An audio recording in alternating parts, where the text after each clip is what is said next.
Joseph was 17 years old, tending the flocks with his brothers. He was the son of Jacob, and his father loved him more than all his sons, because he was born to him in his old age. Jacob made Joseph a special coat, richly ornamented. When Joseph's brothers saw that their father loved him more than them all, they hated him and could not speak peacefully to him. Joseph had a dream, and when he told it to his brothers, they hated him even more. He said that while they were binding sheaves in the field, his sheaf rose and stood upright, and their sheaves gathered around and bowed to his. His brothers said, "Will you indeed reign over us?" And they hated him even more because of his dreams. He had another dream and told it to them. He said that the sun, the moon, and 11 stars bowed down to him. When he told his father and his brothers, his father rebuked him, but kept the matter in mind. Joseph's brothers went to pasture their father's flock near Shechem. Jacob said to Joseph, "Go and see if your brothers and the flocks are well, and bring word back to me." So Joseph went after his brothers and found them near Dothan. When they saw him from a distance, before he came close, they plotted against him to kill him. They said, "Here comes the dreamer. Let us kill him and throw him into one of the pits." Reuben heard this and tried to rescue him. He said, "Let us not take his life." So they stripped Joseph of his coat and threw him into an empty pit. Later, Midianite traders passed by, and they sold Joseph for 20 pieces of silver. Joseph was taken to Egypt. The brothers took Joseph's coat, dipped it in blood, and brought it to their father. Jacob recognized it and believed Joseph had been killed by a wild animal. He mourned for his son many days. Meanwhile, Joseph was taken to Egypt and sold to Potiphar, an officer of Pharaoh.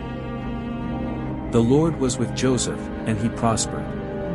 Potiphar saw that the Lord was with him and put him in charge of his household. Joseph was handsome in form and appearance. Potiphar's wife cast her eyes on Joseph and tried to persuade him to lie with her. Joseph refused and said he would not sin against God.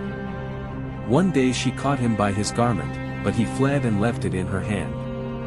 She accused Joseph falsely, and Potiphar became angry and put Joseph into the prison where the king's prisoners were confined. But the Lord was with Joseph and showed him mercy. The prison keeper put Joseph in charge of all the prisoners. After some time, Pharaoh's cupbearer and baker offended their lord and were put in prison.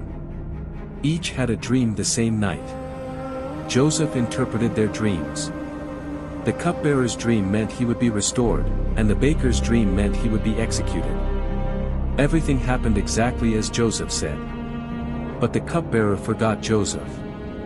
2 years later, Pharaoh dreamed dreams that troubled him.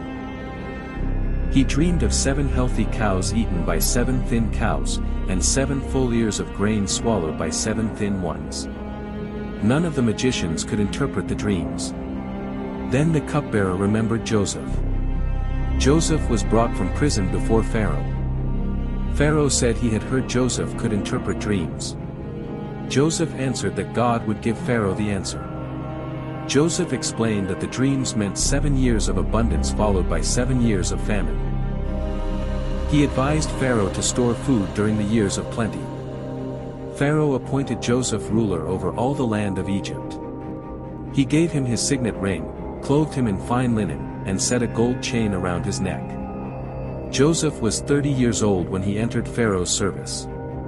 The 7 years of abundance came, followed by famine across the lands. All countries came to Egypt to buy grain from Joseph. Jacob heard there was food in Egypt and sent his sons to buy grain. Joseph recognized his brothers when they came before him, but they did not recognize him. He tested them and accused them of being spies. He kept Simeon and demanded they bring their youngest brother, Benjamin. The brothers returned with Benjamin. Joseph saw Benjamin and was deeply moved. He prepared a feast for them. Later, he placed his silver cup in Benjamin's sack and accused him of theft.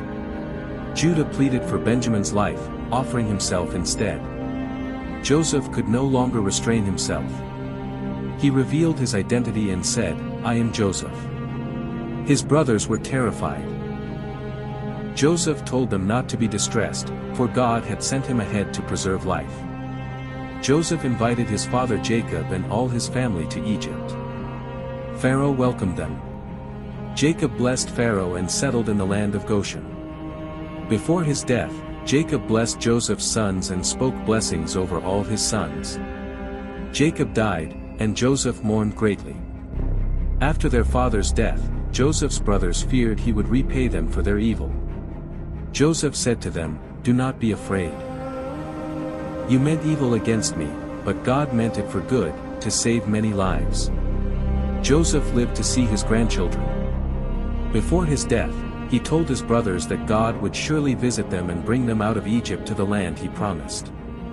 Joseph died at the age of 110, and his body was placed in a coffin in Egypt.